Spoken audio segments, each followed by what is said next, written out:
안녕하십니까? 오늘은 서울대 트루스 포럼에 의해 기획되었고 전 전대역 연대사업국장이었던 이동호 씨의 강연 내용을 소개합니다. 아시는 분도 계시겠지만 오른쪽의 영상을 참조하면서 다시 한번 봐주세요. 시작합니다. 안녕하세요. 반갑습니다. 이동호라고 합니다. 제 오늘 강연의 제목은 좌파의 불편한 진실입니다. 저는 연세대학교 재학 시절 학생운동에 몸을 담았습니다. 당시 연세대학교의 학생운동과 총학생회를 지도하는 비밀지하 조직이 있었습니다. 저희는 이 조직을 가리켜 시크릿 유년, 비밀학생회라고 불렀는데요. 제가 중앙위원으로 있었고 그때 제 지도를 받던 후배가 지금 더불어민주당 원내대표로 있었던 우상호입니다. 이후 저는 전대협 연대사업국장을 맡았습니다. 당시 전대역 연대사업국장은 서총련에서 대행했기에 저는 서총련 사업국장과 전대역 연대사업국장을 겸임했습니다. 그때 전대역 1기 의장의 더불어민주당 국회의원, 현 통일부 장관인 이인영이고 2기는 오영식입니다. 그리고 여러분에게도 익숙한 이름이겠지만 제가 전대협 3기 의장 교육훈련에 들어가서 교육한 친구가 바로 임종석입니다. 이 배후 조직 가운데 제일 큰 조직이 반미 청년회였습니다. 이 반미 청년회의 의장이 조혁이라는 고려대학교 친구였고 그 밑에서 조직 책임을 맡고 있던 친구가 얼마 전 더불어민주당 대통령 후보 경선에 출마했던 전 충남도지사 안희정입니다. 저는 조통그룹이라는 조직에서 활동했습니다. 임수경 씨를 북한으로 참가시킨 단체입니다. 주사파들의 역사인식 학생운동 시절 저는 대한민국은 태어나지 말았어야 할 나라라고 생각했습니다. 제가 공부한 바에 따르면 박정희 대통령은 일본 이름을 가진 일본군 장교 출신이었습니다. 그걸 대학에 들어와서 처음 알았어요.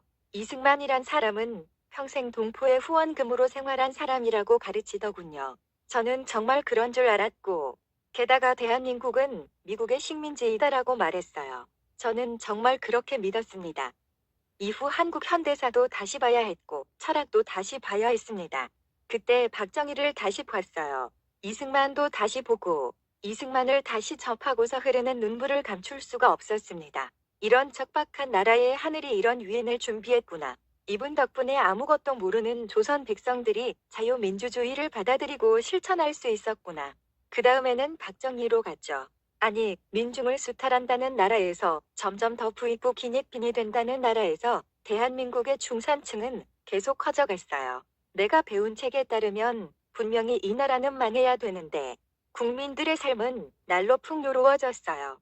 과거 필리핀이나 라틴 아메리카 가운데 대한민국처럼 발전한 나라는 단 하나도 없었어요. 중국에서는 등소평이 대한민국의 발전 방식을 따라 하기 시작했어요. 베트남 또한 대한민국의 개발 방식을 따르고 있어요. 말레이시아의 마하티르 또한 박정희식 경제 개발 모델을 따르죠. 민중의 수탈자로 알고 있었던 박정희가 수탈자이기는커녕 5,000년간 그 지독한 가난에 허덕이던 나라를 완전히 새로운 나라로 만들었더라고요. 그분 영전 앞에 머리를 숙이지 않을 수 없었어요. 내가 틀렸습니다. 당신이 옳았고 나는 바보였습니다. 이것이 바로 그동안 제가 살아왔던 이야기입니다. 최근 이야기를 잠깐 해볼게요. 제가 얼굴을 아는 많은 친구들이 지난 촛불 시위에서 광화문 광장을 장악하고 난리가 났더군요.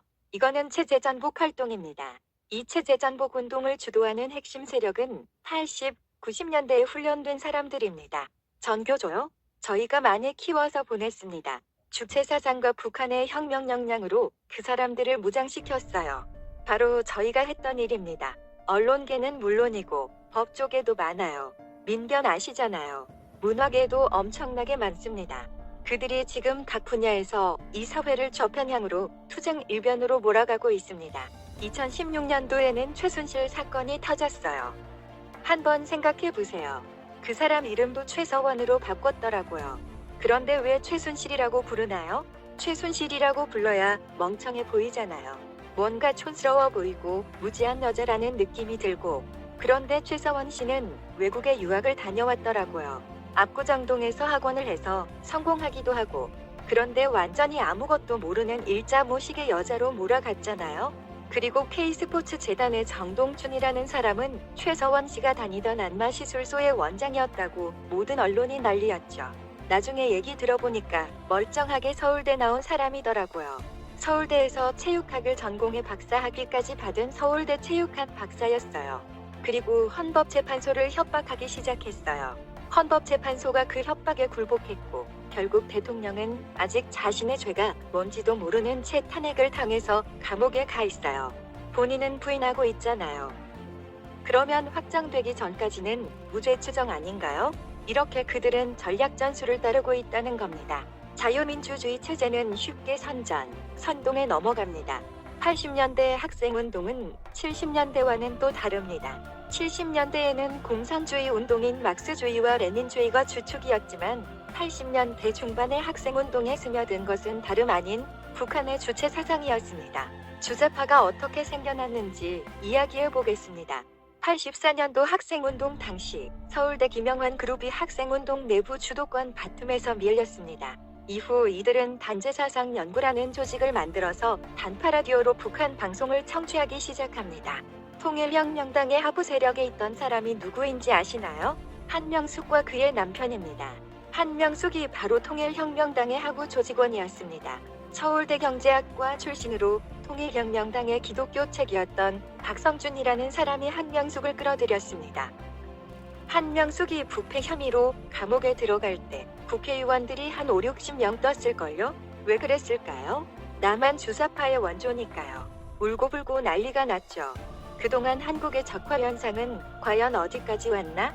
1미군 철수 와해 단계, 이국 정원 폐지 완성, 3국가 보안법 폐지 완성, 4호 동성애 합법화 추진 중, 5의 단체 사살 추진 중, 6 기독교 분열 거의 완성, 7 언론 접수 완성, 8 노조 접수 완성, 9 사법부 접수 완성, 10 행정부 접수 완성, 11호 연방정부 수립 완성 단계로 감, 지방선거의 헌법 개정 산황, 11호 인사 수감 완성, 13 원전 파괴 에너지 종속 국가, 14 저해념 대립 갈등 심화 완성, 15 역사 왜곡 완성, 16 국회장악 완성, 17 시민단체 장악 완성, 18 국가 경제 파탄 완성 단계, 19 사회 시스템을 자본주의 공산국가, 계획 경제 완성 단계로, 20 군병력 감축 완성, 21 군장성 잡아두기 완성, 22 경찰 공권 약화 완성, 23 인민 노동자 농민 사회 완성, 24 공산혁명 정부 완성, 25 딱 하나 남은 것은 미군 철수.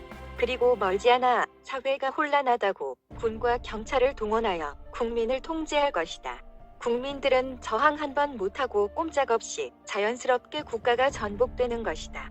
대한민국 국민들이여, 침묵하면 돌아올 수 없는 길로, 아무리 후회해도 소용없는 길로 나와 나의 가족들과 자녀들이 개, 돼지 같은 노예로 전락할 수밖에 없는 결과로 이어질 것이며, 지금 누리는 자유로움이 구속과 박해 속에서 이전의 풍요로움을 기억하지 못하는 절망 속에서 비참하게 통곡하면서 죽어갈 나와 나의 가족들이 될 것입니다. 이것은 진실을 알고도 침묵한 배가로, 현실을 외면한 배가로 일어날 미래입니다. 콩 심은 데 콩 나고 팥 심은 데 팥 나듯 내가 심은 대로 내가 행한 대로 일어났고 일어날 가까운 내일입니다. 이상입니다. 대한민국은 지금 북의 지령에 의해 99% 적화 통일되었습니다.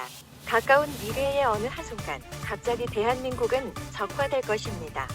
밥을 못 먹고 잠을 못 주무셔도 꼭 보시고 이 영상을 널리 퍼뜨려 주십시오. 천천히 이 방송을 다시 보세요. 정말 큰일입니다. 카톡 전송글로 편집 공유하여 30명 이상에게 전해주십시오. 죽어가는 자유 대한민국, 이 나라를 살립시다. 감사합니다.